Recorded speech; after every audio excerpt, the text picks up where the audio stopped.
What's up, guys? This is episode 13, Death and Narratives podcast. We're back here. We got Conrad, Phil here. MOU has seemed to collapse already within a day or so. Looks like Israel's still bombing Beirut. They just can't help themselves. What do you think? What do you think, Connie? What's going on? I think this is kind of what we said last episode, which, it's like that was my guess as to what was going to happen. I mean, the Israelis, think they're going to sabotage the agreement. Nobody really in Israel has the incentive for the war to come to an end. It looks like this thing is it's going to keep going on. I mean, Iran they're not meeting in Switzerland. We're not yet at the point where we can say definitively that we were 100% right and the MOU is dead. But it's looking like we're heading in that direction. Yeah, so I think we're pretty much vindicated or it's looking like we're vindicated for our predictions. Once again, it's just so hard being right all the time. Yeah, like you said, it doesn't necessarily mean that the MOU dance won't go back and forth a couple of times, that there won't be a little bit more salsa left in the dance, But Israel, I think, was the linchpin. America's lifting the blockade. They're sort of acquiescing to at least some of the points quite quickly. I think Trump finally began to realize the levity of the situation in terms of the American economy, in terms of the position America's in, period. But like we said in the last episode, the real key is whether they can stop Israel from being craven and crazy and insane and genocidal. And it doesn't seem like they can. You know what was really funny? I was on Telegram today, and I think it was I-24 or some Israeli news media was like saying that, no, we actually are abiding by the ceasefire, because the ceasefire doesn't actually mean that you cease fire. It means that you just don't escalate beyond what you're already doing. Yeah. Which is that's a big brain take right there. That a ceasefire doesn't mean that you cease fire. Yeah. No, yeah, that's what happens when you go to law school. No, actually, so if you would just look at it backwards and then sideways, and then take the words to mean that they mean different things, then you're actually. Yeah, if the word actually means the exact opposite of what it means, then we're right. Right. There's a lawyer that I like to listen to that always says that, that the more convoluted and peculiar and indirect like a legal justification becomes, the more clear and likely it is that they're actually just in the wrong, right? A legal argument that's correct is usually pretty direct and convincing and concise. It's not some back channel the loop of word ceasefire. Actually, the word stop doesn't mean stop. It just means it just means pause of the escalation. We're not increasing. We're just not increasing the rate of violence. Right. Ridiculous. Yeah. So, I mean, what's funny too, and I've just been thinking about this, is how for Israel, their country will collapse in a number of years if they keep at this, and if America pulls out and really actually is either politically not viable to support them, if economically it's getting not viable to support them, then they collapse. They don't really have anybody else. Europe maybe sends them some money, some weapons, maybe some Gulf Monarch back channels do, but we really prop them up. And so if they're left alone to their own devices, they're going to collapse in some sort of sense. And they must know this, it's on some level, because they're getting pounded by Hezbollah, pounded by Hamas, pounded by Iran sometimes, when they actually decide to hit them. And it's in their best interest to collaborate with the Lebanese government, take a deal, make some sort of fake pause, make some sort of fake peace deal that they can renege on later. But they can't even do that. It's something like we keep saying in this last episode, something in their own nature, in their own psychology, almost chemistry, right? To keep doing their genocide, to keep flattening. They need to flatten Dahia. They need to flatten all these Beirut suburbs. They just need to do it. And for them, it's viscerally almost impossible the way that they've set up their culture, the way that Netanyahu is personally set up. He has to not go to jail, right? And the more he fights these wars, the more he's literally being able to put off going to meet for an indictment, right? So he was literally about to be indicted by a court, and then I think he did the Lebanese push, and then he literally was like, "Well, we have to cancel this because I'm like I gotta like run the war." So it's not only is it cultural to Israel as a whole that they're kind of built on everyone wants to attack us and kill us, so we have to like do these offensive wars that we kind of paint as defensive wars because they're terrorists, so we have to get them before they get us. Not only is it that props up their culture, but it's almost like personally for one person, Benjamin Netanyahu, he has to keep these wars going, in order for him to not go to jail, right, and not be disgraced and have his whole life project end in despair. And I find that very funny because that means they just keep digging their hole deeper and deeper and deeper, and they keep alienating more and more people. They keep drawing down their own army, and they just can't help themselves and use any tiny bit of moderation possible. It's just not possible for them. It's really crazy. Yeah, I mean, I think something you said earlier on, and when we started doing this, was that it's just they've become fanatical. It's not. They really believe they believe the stories rather than um, what they're actually even capable of, and they're delusional. I mean, I think I've just been thinking about this whole morning about how this is really it's mirroring the Ukraine process Totally, very, totally. um, and I think we're witnessing a phase of the war, which is the Ukraine war. Let's just kind of call it when it started. People think it started in 2022. No, that's when it escalated. But it started in 2014, and the violence continued from 2014 to the start of the Russian invasion. There was battles and uh, a low level of warfare where 14,000 people were killed, and this is. It's kind of starting to look like that, and what we are building to is a U.S. invasion, and that might be years off. I think logistically it is years off because it's not something that the U.S. can pull at this point. And we don't have the manpower, and we don't have the equipment, but um, you know we are building towards that as an inevitability, because even if we look at this MOU and this peace agreement, right? Let's say it does go through, which it's still possible. They come to some sort of peace agreement. Although I think part of the actual long-term plan of the Israelis is to collapse the economy. Like, I think that is a requirement for the next phase of the war. And I'll get back to that in a second. But let's say the MOU does go through, or some sort of peace deal does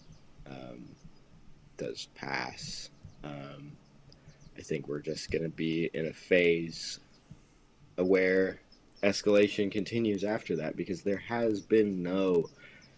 This has been, I think, the way that Alexander Mercurius put it is, it's a tactical victory for Iran, but it's not a strategic victory. None of the real big questions have been resolved, right? what is the American presence in the Middle East now? That is really the big question, right? What is Iran's uh, function in the Middle East? What is Israel's function in the Middle East? Where do they have influence? What are the Gulf monarchies' alignment? Are they aligned to the United States? Are they aligned to Iran? Um, what what is the what's going to happen in Lebanon and in Gaza and the Israeli expansionist project? These are big, serious um, questions that they have no resolution, right? There's no there may be a sort of an answer in these like peace agreements or this MOU where it's a kind of a placeholder, but there's no actual way to resolve these conflicts at this point other than war. Hmm. Um, so I think we are we are building towards a more substantial war, right? This is like the frame. This is the foundation, right? The same exact thing happened in Ukraine, right? There was a big battle in 2014 between Donetsk and Luhansk forces and the Ukrainian military. The Ukrainian military was defeated, and they captured, I think, the Russian proxy forces, or as you want to call them that, or the Russian forces.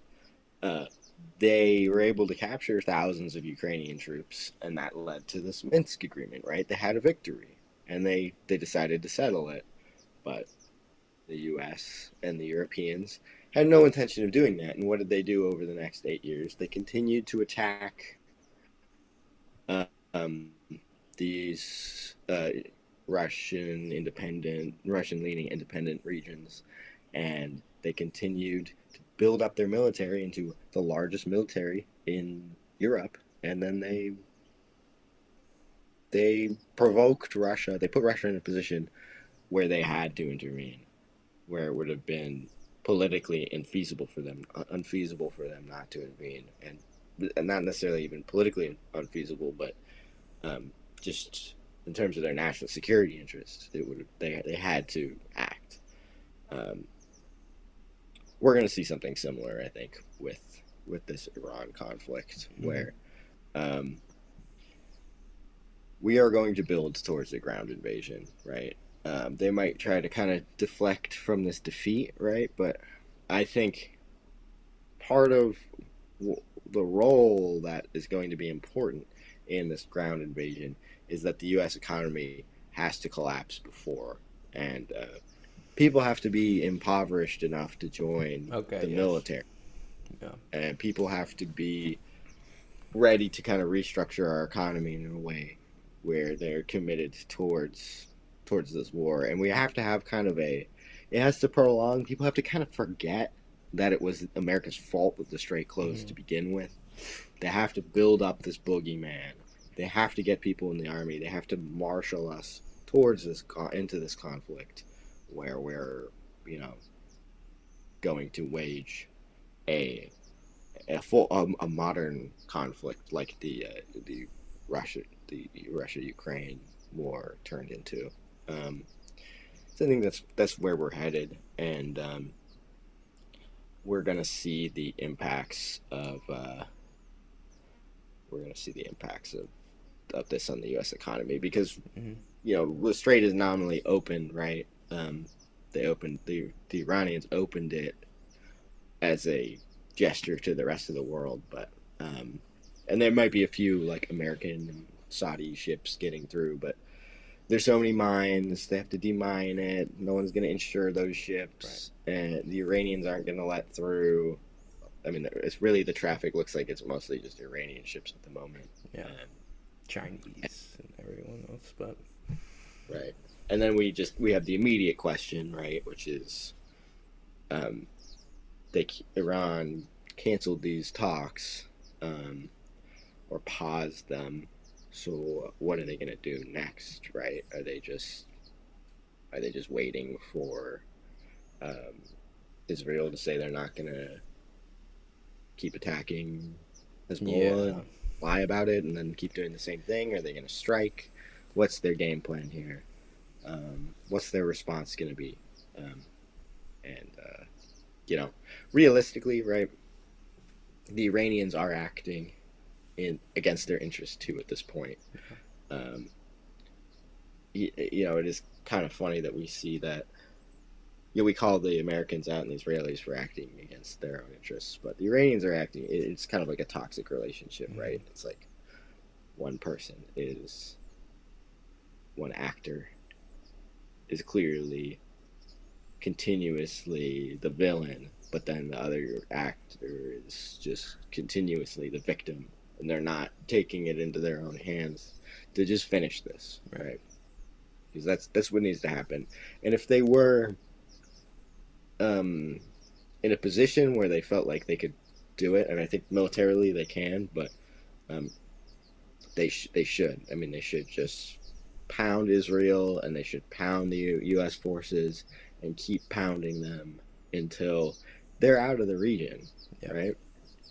Um, I think it was a huge strategic mistake on their part to not do the level of strikes that they have done on the Gulf countries in Israel, to stop short of that, because it pretty much seemed like um, every base, every major capital, even every major airport that is a dual use with American military, every oil depot, every oil port, you know, major ones at least, every major radar in the region, in Kuwait, Iraq, Saudi Arabia, UAE, Qatar, you know, all these places were struck, to the point where I think I did hear that Naval Fifth Fleet Command is becoming decommissioned. So it's yeah, they're moving totally it. Yeah, they're moving it inoperable. to Oman. That's Yeah. a big one. That's a big one. Who could have predicted that just a couple months ago? You know, that America, they're one of their largest naval bases, you know, next to CENTCOM, is like, it's done. It's finished. It's never coming back. It's rubble, pretty much. Um, but the fact that they did not do that to Israel, and that they sort of just lobbed a few and hit a few targets, is sort of confounding. And I think I don't necessarily think that they even would have had to do which what I would have loved them to do, which is like 100 day and night, you know, continuous bombardment of Israel, like, you know what I mean, like just getting every single military target, every single dual use target, every single economic stranglehold they could get on them, to really put them in the ground, you know. But I think if they simply did, because look at UAE. UAE is literally limping to Pakistan right now to sort of whisper and murmur, like, well, what is Iran doing? Maybe we should be over there. You know what I mean? Okay, this is a country that signed the Abraham Accords, right? That's was normalizing with Israel and has the Epstein elite sort of Sunni axis in, you know, a large part of its political and royal class. And now they're admitting their own defeat. MBZ is recognizing his own strategic defeat. And at a certain point, you know, even if you hate someone in the region, you know, a lot of Mexicans hate America, but a lot of Mexico is still normalized with America, right? They have relations with them. They have to. They're the winning horse, you know, in that hemisphere, right? So if that happens with Iran, it's like people might hate Iran in the region, you know. Saudi Arabia hasn't had the best relations with Iran, you know, but like they're going to have to start betting on the winning horse, right? And it's like, if you're able to get them to do that, I don't see why you wouldn't at least be able to get Israel to at least show Israel deterrence by doing that to them. And I guess the calculation was, we don't want to draw America into a war with us to back up Israel. Well, guess what? They started a war by backing up Israel by doing strikes on you. So that ship has sailed. And guess what? They don't have a capacity to get in there because you destroyed all their bases already. So what is the holdup here? I don't understand it. And I think it does come down to my reservation, which I had for Mojtaba early on, and Pezeshkian, and not even Abbas Arakchi, but now more and more Abbas Arakchi, now even more Kalibaf, but like these people who are more in the political class than they are in the IRGC or even in the hardline religious corner, right? And they are just calculating based on this reformist ideal that we just need peace and we just need an economy that functions. And since we had to retaliate because they hit us first, so they started, right? All these plans started going off, and you remember that the IRGC was sort of handed over the keys to the kingdom to just start executing these plans. And it felt like they had so much momentum because they had all these plans already in place. And then, Abbas Arakchi through Pakistan from China, is convincing because apparently Moshtaba said, look, I had reservations about this too, but Pezeshkian really wanted this. So I acquiesced to him and I said, all right, let's try it. But I think, the Supreme National Security Council, the SNSC, apparently when they voted to finalize this deal, sign it on their end, it was like 65% of them voted for it. So there's still a pretty deep split there. And I think there is a bit of this split between, I wouldn't even say the political and the religious and military. I would just say the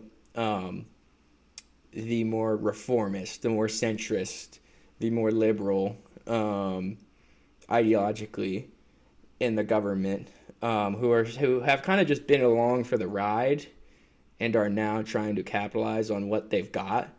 But I think that is strategically silly to do that. One thing I'll say too, just another thought that I had before I lose it, because you talked about the parallels to Ukraine. I think we got to say we're just the best, first of all, because we've been predicting a lot of stuff correctly. But not a lot of people have talked about this, and I think we got to pat ourselves on the back because this is a really good route of analysis here, because there are so many great parallels here. And I think if we continue to compare and contrast them, we will hopefully be able to maybe predict some things happening in the Iran conflict that may have happened in the Ukraine conflict people won't understand. One of the things that you said about, it is very possible that they're all right with having the economy collapse so that they can regroup and have us all be poor and have us only be able to survive by going to the military, getting a hot meal, bed. That is sort of a harrowing thought for me, for sure, because I'm definitely very pro acceleration, left accelerationist in this. I want America to hurt. I want them to lose. I want them to feel the pain, But if this is the case, right, and look at Ukraine just through the same route of analysis, right? One would have thought that after a few years of getting pushed back, the front lines be pushed back, losing, having your whole standing army be depleted and then redeployed twice over almost at this point. That must be 800,000 men, 1.2 million men at this point. It's such a staggering amount of depleted resources and battlefield losses, strategic and tactical, that one would think there'd be people in Kiev going, what the fuck are we doing? We got to get, Zelensky, I forgot his name. It's totally so irrelevant now. I almost forgot his name. There'd be people rising up and saying, Russia, now they're hitting the energy grid, the heat's off, everything's expensive, there's strikes in Kiev now. This government is crazy. We need to everyone needs to protest, and everyone needs to uprise, right, and change the government because it's so unpopular and it's so it's a death cult, right? And unfortunately, that hasn't happened. I mean, to an extent, there is pushback to the Zelensky government, but that has not happened. And instead, what we do see is people being kidnapped on the streets regularly to go to what's called the meat grinder, right? These frontline people who are over 40 or so that are thrown out to the front lines, barely know the butt end of a rifle, right? And they're used as cannon fodder to literally create cover or see, all right, if we put a guy there, Will he be able to hold it or will he die? All right, what if we put a guy there? Will he be able to hold it or will he die? Right. So it's a very harrowing thought that that reality might come to pass in America, that, everyone will be economically depressed, politically. Zelensky canceled elections. He banned every party pretty much except his own, and he like collectivized the media towards his own party interest, right? So a very authoritarian turn, banned the Russian language, done silly things, right? Like trying to ban the letter Z because it was Operation Z or whatever in the beginning is what Russia was calling their operation, right? So to that level of 1984, banning language, right? And not to see people realize, oh, hey, this is actually fucked up. This is insane. We can't support this. Western Ukraine's going to turn into chaos. There's going to be a political power struggle. There will be, battles of people who are armed and who are wealthy and who have resources to like see who will become, the next maybe Russian-backed government when, Western Ukraine falls. But we don't see that. We don't see that. And for me, that's very scary and that's very concerning. I think one of the questions about America is like, I sort of do want this all-encompassing cut, this rip in our lifestyle, so that it is such a dramatic shift that people will have to like immediately contend with and trying to build a new political reality. But if we have an MOU and that sort of pauses it, and then we have kind of strikes back and forth slowly in America, the gas price starts to go up, and right, if we start to boil the frog, and we, find ourselves 5 years later, it's a new administration, Israel has sort of taken over South Beirut, right? Like all these things are happening, and they've only continued to happen because the people who are part of the resistance, right, are only responding when it's absolutely necessary, and they're not pushing the dialectic here to its logical breaking point, right? They're not pushing the contradictions to the forefront, and so the contradictions remain. Israel remains. What's happening with Gaza? Nobody even talks about Gaza anymore. It's a shame, because there's a new Gaza, in that southern Beirut, right? And so I just think, when will this end? When will this end? Like, what will it take for, the people who have the capacity to put all the things on the line that they need to put on the line, including people like me. I live in the United States. So I could be out there, whatever, protesting or doing an encampment or starting a militia or like whatever, trying to agitate against the American government, So this is not, some sort of Westerners like, oh, why don't the other people defeat our evil nation? I equally feel the same questioning for myself and American citizens. But I do wonder, like what will it take to get there, right? And like, I don't know, how do we get there? I think it's sort of my overarching anxiety. I it's like I almost have more anxiety, right? That like we'll just have the normalcy of this life will just continue and get slowly harder and harder, worse and worse, right? And that there won't be a sort of 2020 sort of a like, wow, now things have immediately changed, right? And everyone has to contend with that, Right. Well, I don't think things usually happen immediately. Um, but I think, yeah. I mean, I think that, like, we can look at history, right? And we can kind of ask, like, we can answer some of those questions, like, when we look at, like, let's say World War II, a period of I think we're entering a period Mm. of World War, essentially.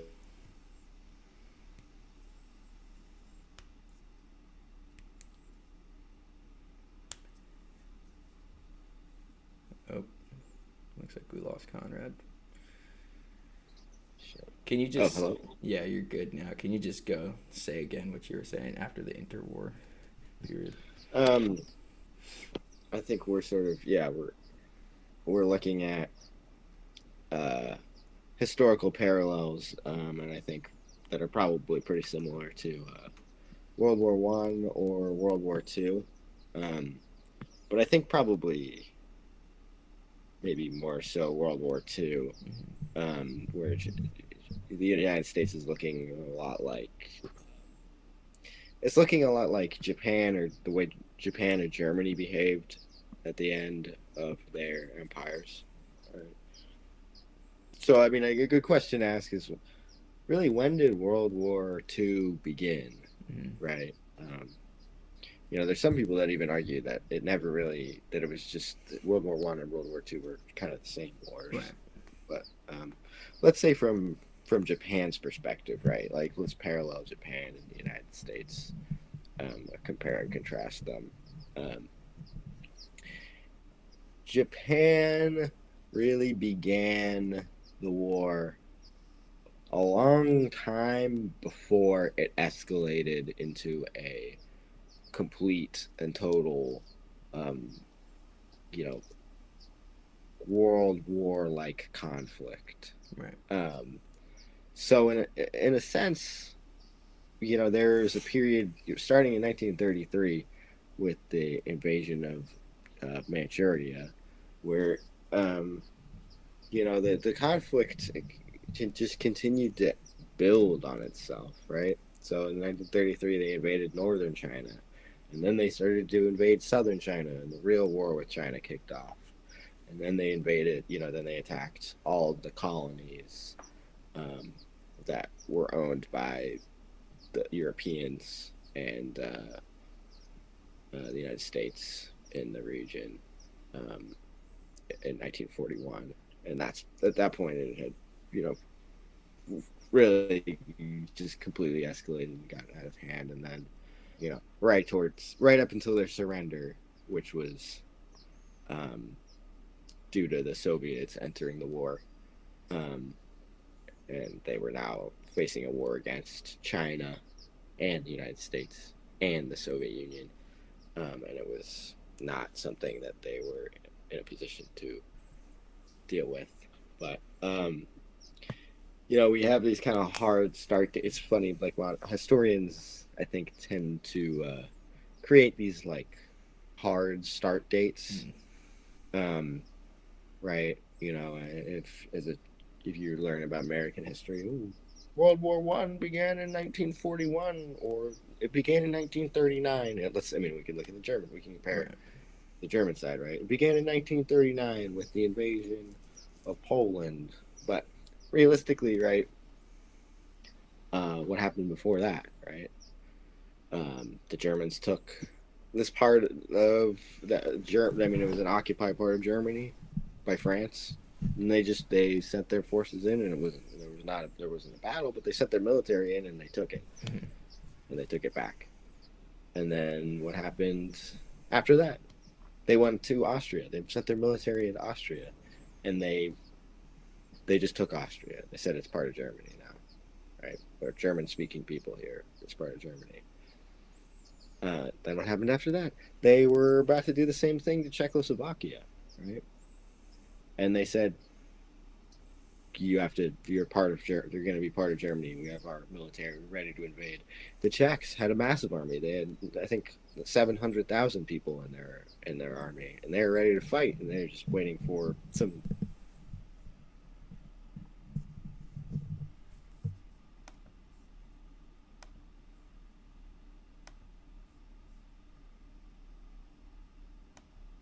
the rest of Czechoslovakia could maintain independence. And then right after that, they just took the rest of Czechoslovakia anyways, except for a tiny part in the east, you know.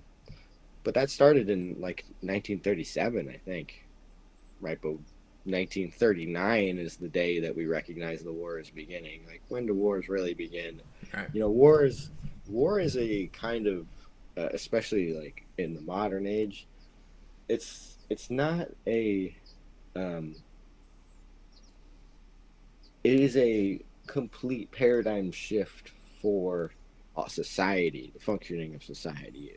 Society is in a we're either in a peacetime society or we're in a wartime society, but it's not something that happens overnight. Like there are just big parts of how our entire like world operates that have to change, and that's a policy, and their policy changes largely, and they just take a long time, and they're also uh, mental changes, right, around and consciousness changes, shifts in people's perception of their lives and of how the world works and their expectations, right?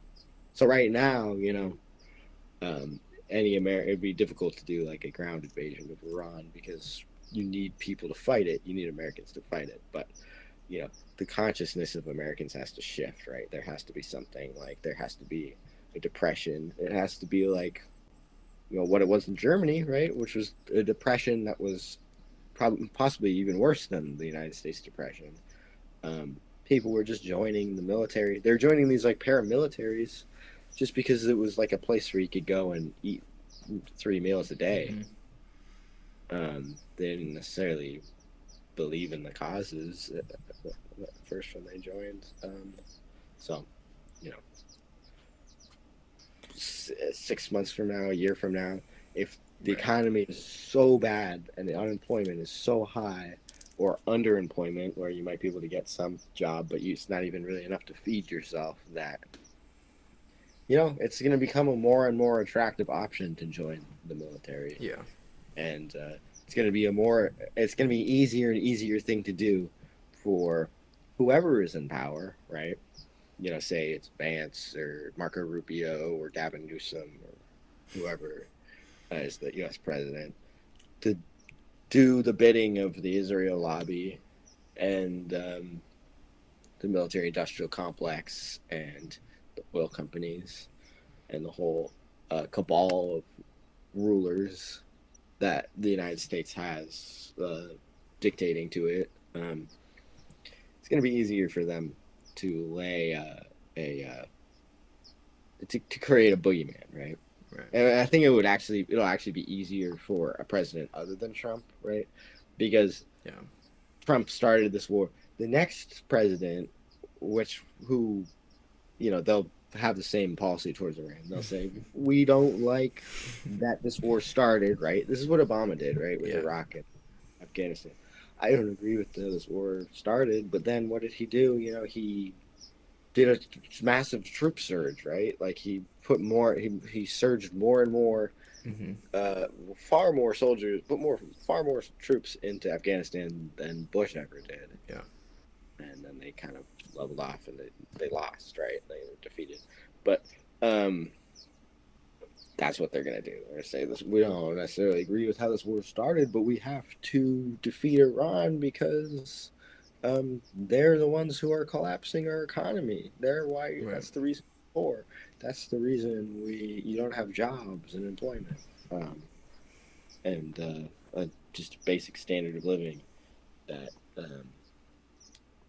anyone should expect, and everyone is entitled to. So I think that's where we're headed, but it's gonna be, it's gonna be a complete and total societal shift, right? These things are not necessarily so easy for one guy to just make the decision. Like what we're seeing with Trump, right?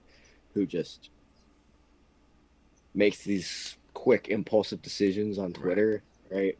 But nothing really comes of them. Yeah. It's just, I think it shows individual policy makers, right? It takes time to create a policy and make a policy happen and to execute a policy. So I think that's kind of the path that we're on. And where does it really end? To answer your question, it ends in the defeat of the United States, right? It ends in the strategic. Ends in the strategic defeat of the United States, right? And and some sort of lasting stability with other nations uh, dictating world affairs to a large extent. So Yeah, I think it's a good point. Like when, if and probably when this Iran war spirals into a larger ground invasion or a larger war with Iran, will it? When will it have started? Will it have started like 4 years later when we put boots on the ground? Will it have started when this MOU fell through? Will it have started when the 40-day war started? Will it have started when the 12-day war had started? Will it have started when their embassy in Iran's embassy in Syria was bombed? Um, they're on, what true promise were they on, right? It was like 1, 2, 3, 4, and then they do a new one each week. It was like 27, right? So it's like, when will, you know, the American Iranian hostage crisis, for many neocons, that's where the war starts. That's when their idea of the war starts. Um, but I don't know. Yeah, I think my only like reservation about that idea is like, will America be viable by the time that they have the resources to get a bunch of people there, right? And even so, I think for one good thing about all this conflict is that I think the American people have really totally changed their tune on Israel to the point where, if and I'm not saying that they can't do some false flag and try and, memory hole everything and frame Iran as the real boogeyman, especially if a Democrat gets in, right? But Democrats. But like, I think people really do recognize that if we did, right now at least, and I hope it's the new political reality, but I think people do recognize that, like, if we were to go to war with Iran with a draft, or with like semi-compulsive voluntary service, that people would totally reject that because they would see that as fighting a war for Israel. And there are so many young people, and not even young people, people in general, who understand and despise Israel so much, and they actually understand, not just on a visceral level, but on a political level too, what Israel is. It's breached into regular normie culture now, left, right, center. And I think it might really be so disastrous if the U.S. government was sort of pushing a draft for an Israeli specific backed war. I think it might turn into Vietnam War levels. Like, people don't really realize um, just how close to the brink the fabric of this whole nation was from being ripped apart during the Vietnam draft, especially the later years. Um, I mean, we lived through a time where there were National Guard, patrolling the streets of Philadelphia while we were in school, but people forget, like, the Kent State Massacre. Like, people got shot and died. There was the Weather Underground. People were like planting bombs in places. This is the level of agitation that the American public was at, with the Vietnam War, especially with the draft. And I think very well the ruling class and the people in the Pentagon and the bankers and all these people would have been fine enough to continue trying to destroy Vietnam if it weren't for the literal political fabric of America getting close to the point of total disintegration. And I do, I mean, I hope that would happen in a potential Iran war, ground invasion, and draft. I hope, but it's like what, once again, is there's all these questions that we can't really answer, right? Because this is the future, right? And who knows what's going to happen in the future? It's not, so it hasn't happened yet. Many things can still happen, and some of these things are by chance. So we're trying to predict such a complex set of events, but and we're doing a very good job at doing it. We keep being right. But like, who would have predicted Pakistan is now they've made such a name for themselves in this conflict?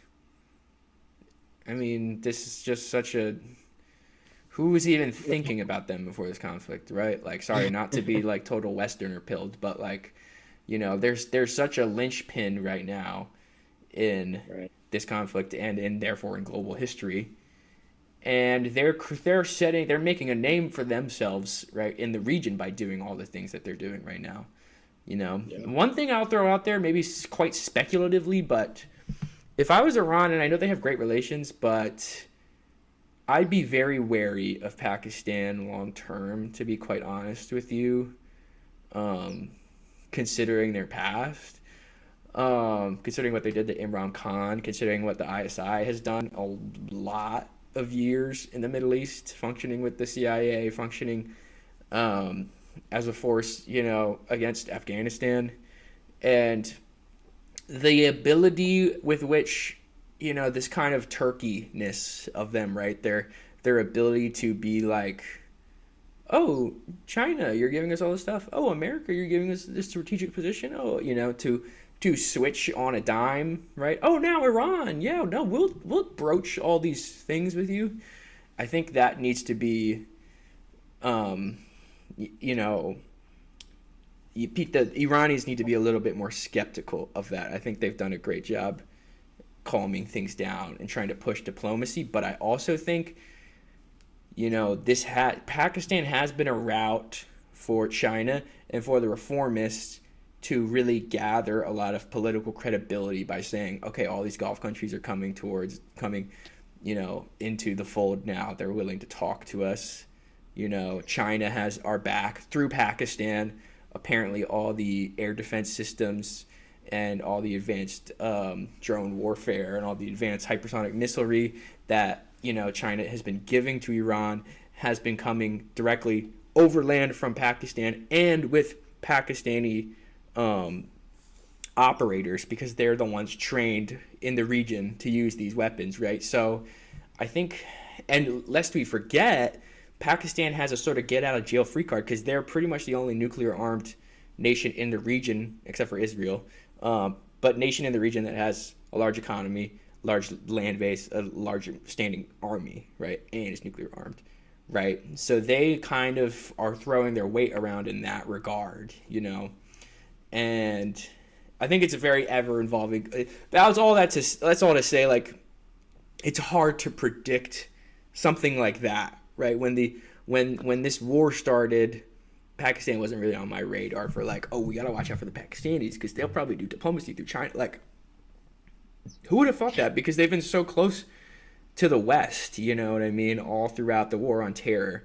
So who would have thought that they would have, over these past few years, start to be closer to China economically, and then fully become almost their diplomatic proxy, So that we'll just have to keep all this stuff in mind, right? That like this is a very, very unprecedented time in human history. I mean, the fact that they're even making predictions, period, is totally anathema to me, because I said after Bernie and then COVID, I don't make predictions anymore, because it's like, I don't know. There's some people who were following, all the bioweapon stuff, and we're probably, since like fucking Lyme disease have been saying this, like there's gonna be a global pandemic and yada yada yada. But for the vast majority of people, even people very tapped into political, geoeconomic, and war and all this stuff, no one predicted it. And for 4 to 5 years of our life, it became the total central thing that we symbolized our whole political economic life around, and now we have totally forgotten about it, and we don't talk about it pretty much at all, right? So that's just how unprecedented things are right now, where, like you said, it's this sort of dialectical synthesis, what with you're saying, what I'm saying, which is like, I'm almost craving these like hard cuts to come, and they come and they're unpredictable, but they only come because 70 years ago, if you actually were following this, it was this slow ramping up development, and now this is like what I've been saying about running things at the limit, running an economy and an empire, a war at the limit. These burdens build, and someone at any point before that who's actually watching them could be like, oh, this is going to become a problem probably, and they're like, oh, maybe in 2 weeks or maybe in 3 months, but eventually one of them will spill over, and then that will cause a cascading effect onto other systems, subsystems, which then spill over, right, and reach their limit and crash and burn and create this new reality that you're forced to deal with. And to the outside observer looking in, you're like, whoa, who could have predicted this? This just happened, right? So it is this sort of synthesis of both these ideas. And we're just at such a crazy point in time right now because a lot of these things that people have been talking about, the breakdown of Bretton Woods, the new geopolitical alignment of Eurasia, the fall of the West, the real development of the third world, the actual development, not just like of, oh my God, they're mining more things and we can buy lithium from them. I mean, actually, like, you go to North Korea, I guess that's the second world, but whatever. You go to North Korea, it's more developed than Chicago, which we said, right? You go to Nigeria, it's a place that's like a lot more developed than most stupid Americans would think, and that's becoming a contending force in the world, and it will continue to radically reshape everything that happens, and there will be new realities that assert themselves, sometimes seemingly extremely quickly, even though they had been brewing for years and years and decades on end. One thing, this is going to be a short episode because I have to be done by like 4:30 or 4:40 or 4:50 my time, so I'm going to start wrapping up a little bit early. But I don't know, we'll just see. I gotta go do things with my roommate, but see when she's back. But just a random tidbit I want to share with you, and I want to get your thoughts on this. I was watching a YouTube short, and somebody was talking about this. I thought it was quite emblematic of America. So 9/11, speaking of false flags, thinking about America could do a false flag to blame Iran for something, right, in the next coming years to really make it we have to go to war, which is what we did with like Iraq and Afghanistan, all the other Middle Eastern wars, right? On 9/11, there was a plane that hit a tower, and there was another plane that hit another tower, and there was allegedly a plane that hit the side of the Pentagon, although it was actually a cruise missile, and it hit the accounting side of the Pentagon a day before that. They were actually about to do the first full audit of the Pentagon, which is interesting. But what's really interesting and quite overlooked is the plane that crashed over Shanksville, Pennsylvania, not too far from where I'm currently residing, which the U.S. government has always officially denied shooting down, and was allegedly the hijackers were allegedly overtaken by the passengers of that plane, and they crashed it into the ground. Even though there wasn't a lot of wreckage, there was just a huge hole in the ground, which would be more emblematic of what shooting a plane down would look like. Anyway, on that day, on 9/11, from Washington, D.C., there were jets scrambled to track that plane, which never allegedly shot down the passenger jet plane.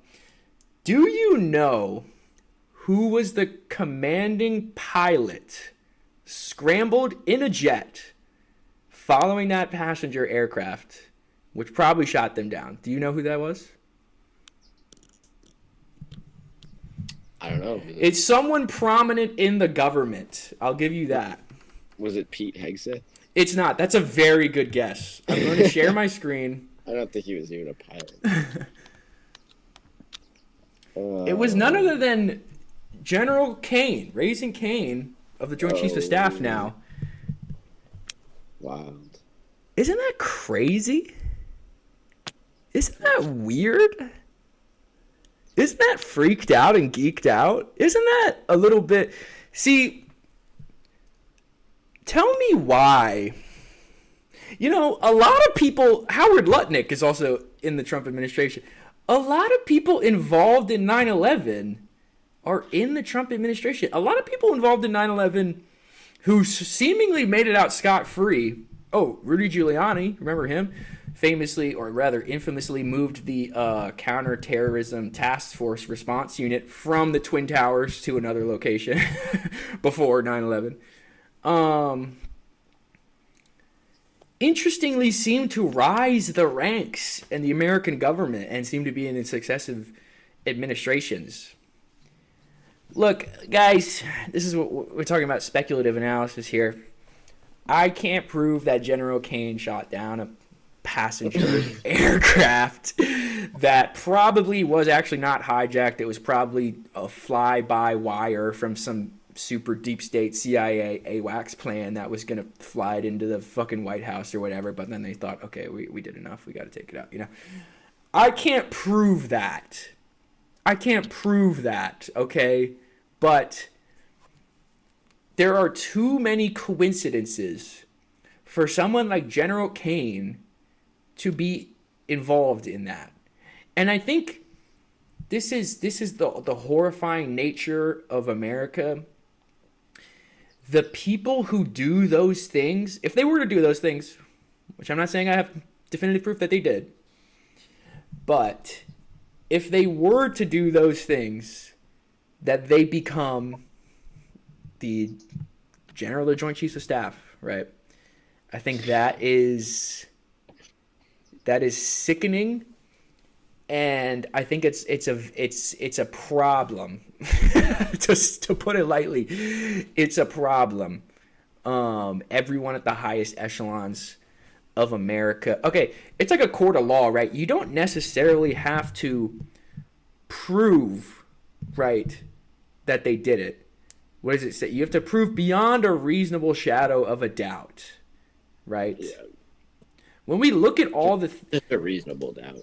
Yeah. When we look at all the things that come out from the Epstein files, right, and all these people around them, that say, I had no clue, I just met him once, and then they have like 500 emails, Yeah, I mean I knew him, but I didn't know he was doing, it's like, are we really to believe that there are these people and that they're in these events and they're connected to certain individuals that we have proven have had heinous consequences, and we just think that this is some coincidence, right? Like it's just a coincidence that General Kane was highly involved in possibly shooting down a passenger airplane during 9/11. It definitely didn't send him up the ranks to do one of the most horrifying crimes humanity's ever seen, Like, I don't know, folks. I just want to say keep speculating. Keep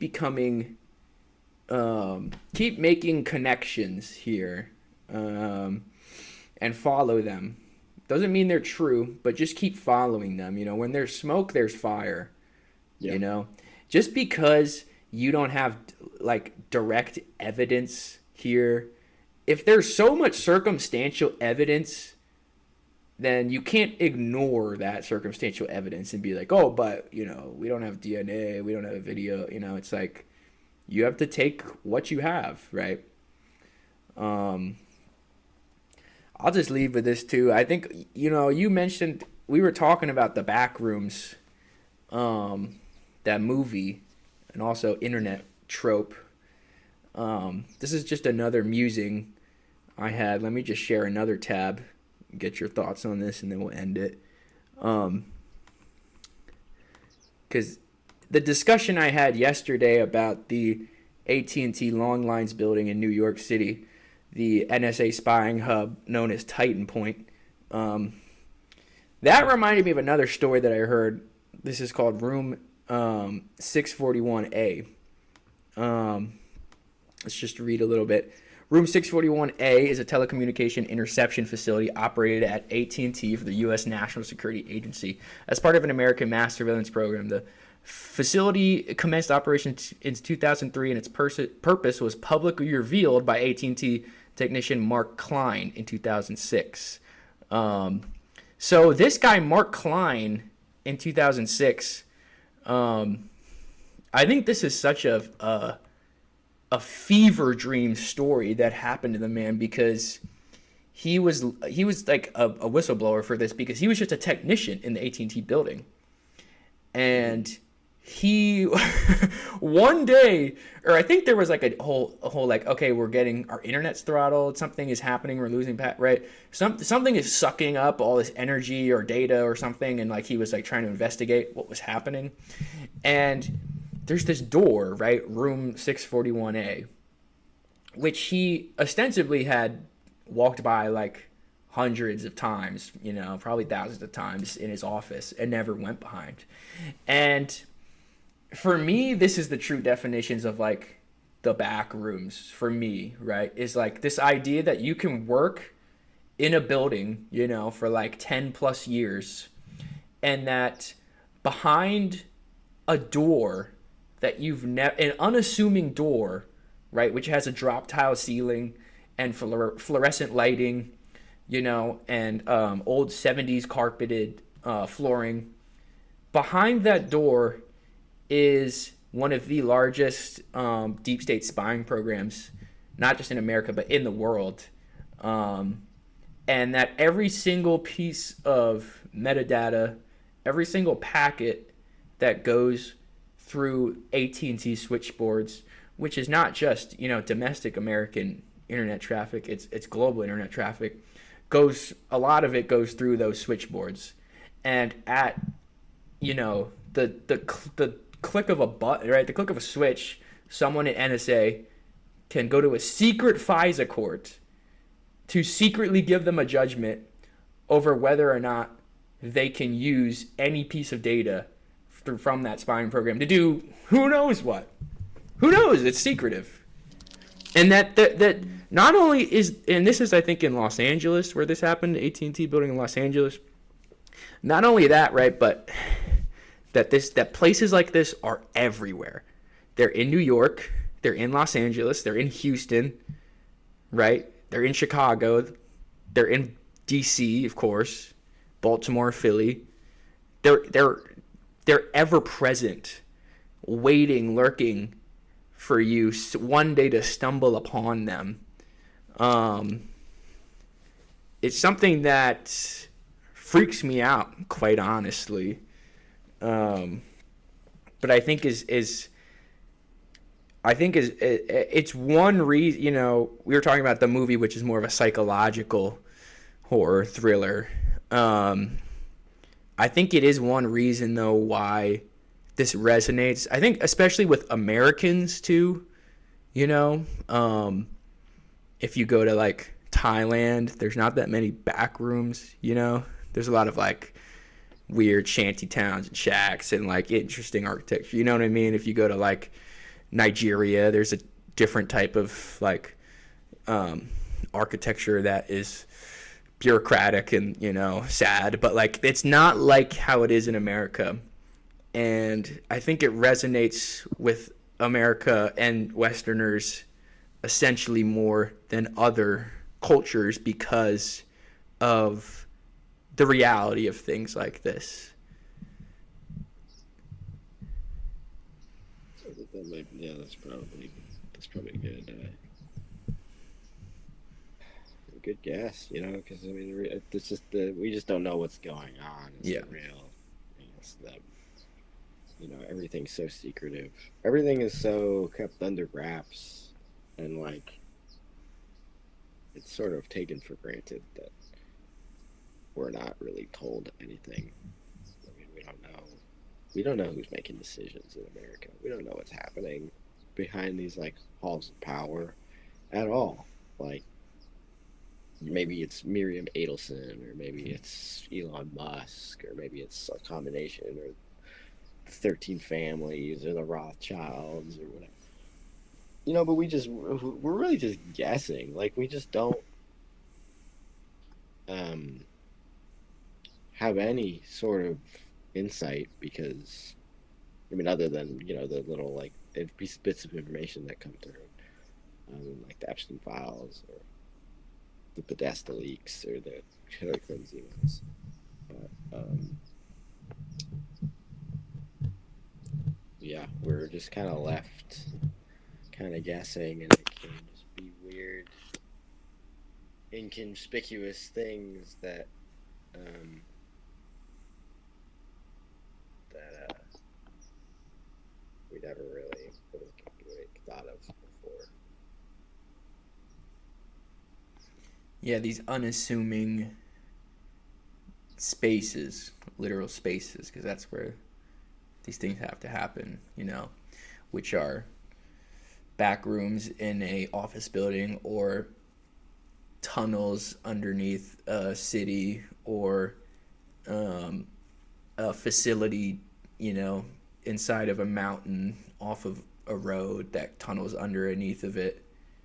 Um, it's so unassuming, right? I think the last episode when I talked about the NYC stuff in the description, I titled it about like the banal evil of America and its architecture. That it's boring and unassuming, and so that makes you think that that on the outside it looks like nothing worth investigating, right? But I think that is almost what is more horrifying, right? That it is um, bureaucratized and boring, and simple and spreadsheetified. I think part of the reason why the Holocaust, I think, is so horrifying is how much, right? Like Hannah Arendt, that she coined the term the banality of evil after watching, I think, Eichmann, his trial, and realizing, like, this dude isn't some evil genius, he isn't some, like, craven, even, like, Nazi, because some Nazis were like, I support what I did, like, blah, blah, then kill themselves with, capsule in their tooth or whatever. He was very boring, very boring man who did at all costs what he needed to do to rise up in a bureaucratic government structure. And he didn't see why he should be culpable for his crimes because, yeah, I'm just doing my job, I'm just clocking in. That there is something to me that is horrifying about that. And yeah, you talk about the unknown of it all, right? Like when you watch Jaws, like most of the movie is like the build up.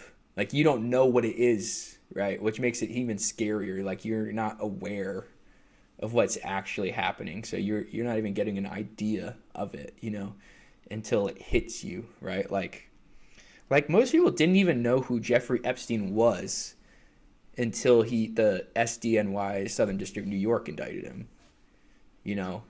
Even people who were like, the government's run by pedophiles and, they're alien, whatever. Even those people, specifically this guy, Jeffrey Epstein, right? We didn't know who he was. And then the more and more the files come out, the more and more you're like, this guy knew everyone in the West. He was so connected. There's pictures of him with like the Pope, like he's everywhere, right? So this weird idea that, yeah, there's someone controlling something in a back room somewhere, and you have no idea who he is or where they are, and at any moment, it could be around you, it surrounds you, it's really horrifying. So on that note,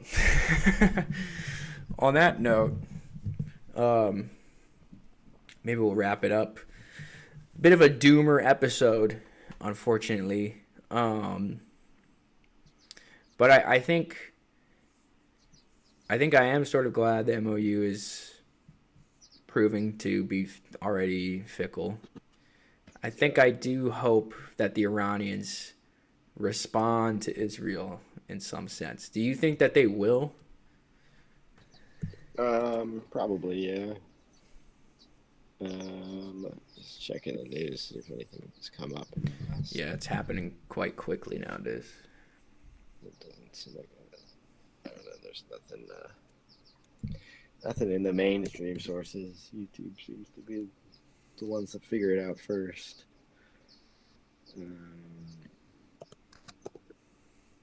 Looks like the Strait of Hormuz is fully closed. Oh, did they close it fully again? Or I don't know if it's fully closed. To be reopened on one condition.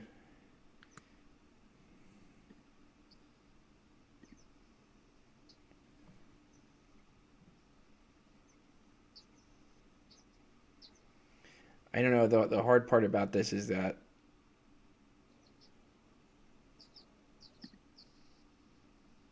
things are happening so quickly that, I mean, it's like these past couple episodes, right? Like we're having to record more and more, but they happen so quickly that by the time you report on them, your reporting is is null and void because another thing has happened, you know? Yeah. Yeah. And it's this hall of mirrors where like 2 or 3 or 4 people are saying one thing and one person saying another, and you don't know, like, the next day that one person who said the other thing is like they were right. Right. Well, it looks like the U.S. They've brokered some sort of ceasefire in Lebanon, which, Wasn't that already broken though within the first? well, they just broke it. The Israelis broke it, and then now they're saying they're gonna agree to a ceasefire. Okay, so this is a redoubled ceasefire. Right. So, I mean, Oh my god, bro. it just kind of keeps dragging on. It's like somebody's got to make a call here. Somebody's got, yeah, somebody's got to make a call, bro. You know, it's Yeah. like it's totally like you're in a weird relationship with someone, friendship or employer or lover or something, and there's just this dynamic that's reproducing itself, and you both haven't really, maybe you've talked about it, but you both haven't really like put your foot down and been like, we're going to physically change what's happening now. Right.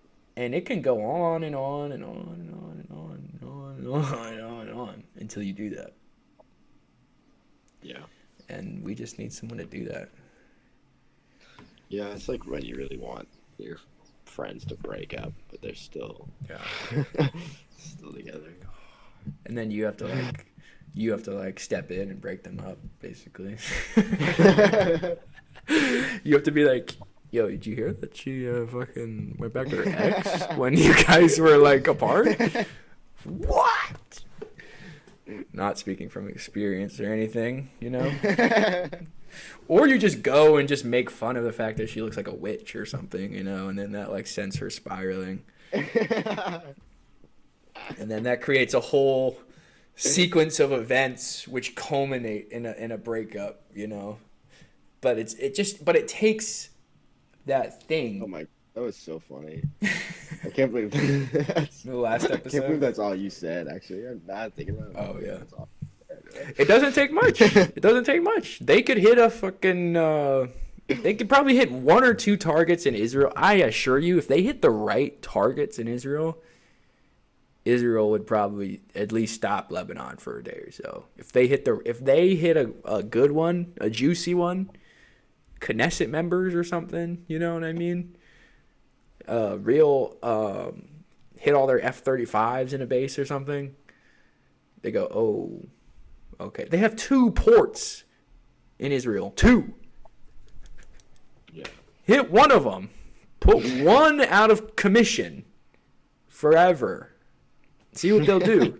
They'll wise up. They'll wise up. That's all it takes. So it doesn't necessarily take. I'm not so hard line. Like, I mean, I am. I want Israel destroyed and gone in totally a different situation. But at least, you know, do something that's gonna change the calculus to create deterrence. And if you haven't reached that, then you have to keep doing things until you reach that. It's that simple. you haven't reached that, if they're still in Beirut, after all this, after Daddy America told them stop, don't do that. What do you think's going to make them stop?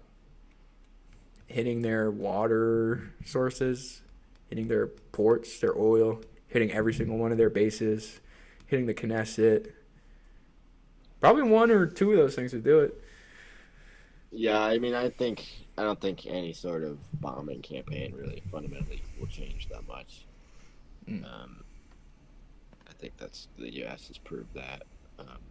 But um, Well, it's changed a lot in the Gulf already.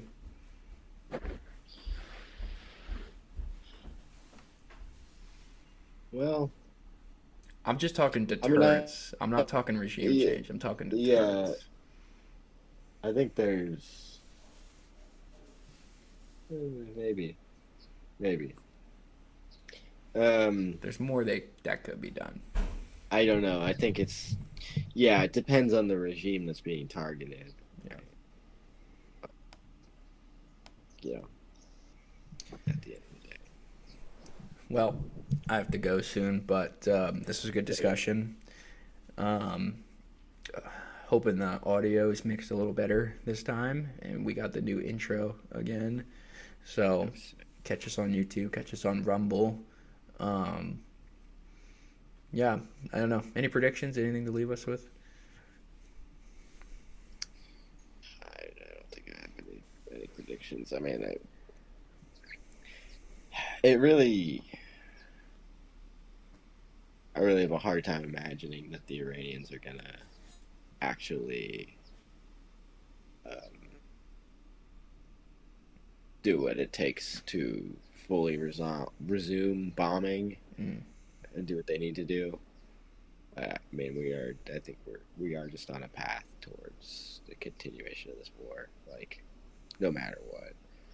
Um, and I think the main thing is that it's going to just take a long time for traffic in the Strait of Hormuz to kind of go back to normal.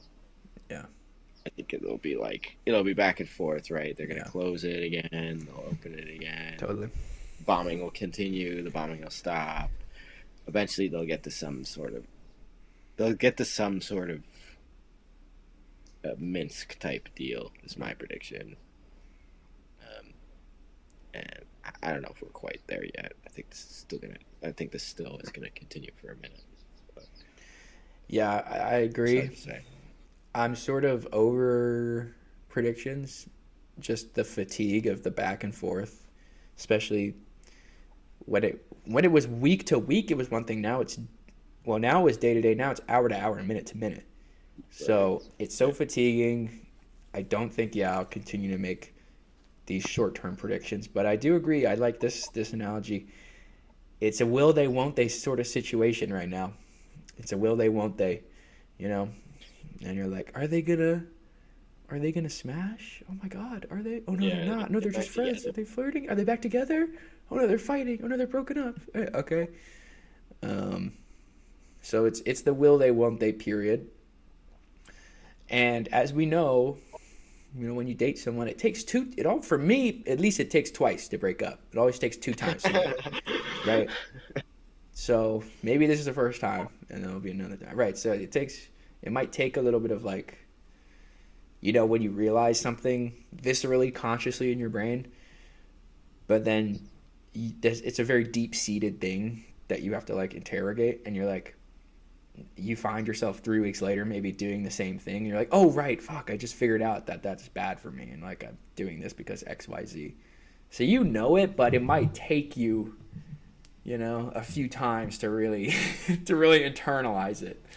That's what's happening with the world right now. Like everyone knows America and Israel are horrible and they can't do diplomacy, but it's taking a few wars to really internalize what it's going to take to build Right. deterrence against them. And it'll get there, especially when China starts to feel kinetic warfare. But yeah, we're in the will they won't they period right now, so it's a bit tiring. But hope everybody does well. Thanks for watching. We're gonna do the thing. Smash that fucking like button, like, comment, subscribe. Please get those numbers up. We had like 50 views on the monk debate reaction. Maybe we should do another one at the end of next Yeah, week, yeah. because this when we just do analysis, I feel like we become very doomer because we're like, oh, this is so fucked. But when we do reactions, I feel like it was a little bit funner just to make fun of these freakish people. Yeah, it's more. That's definitely more fun. Yeah. Yeah. So maybe we'll do a reaction on the monk debate or another thing. I'll Yeah, that's probably a great be, one. yeah, I'll probably be working a lot this week. But come Thursday, Friday, Saturday, be free to put out another thing. So thanks everybody for watching. Thanks, Conrad. I'll catch everybody later. Peace. All right, yeah. Yeah, catch you later. All right, bye.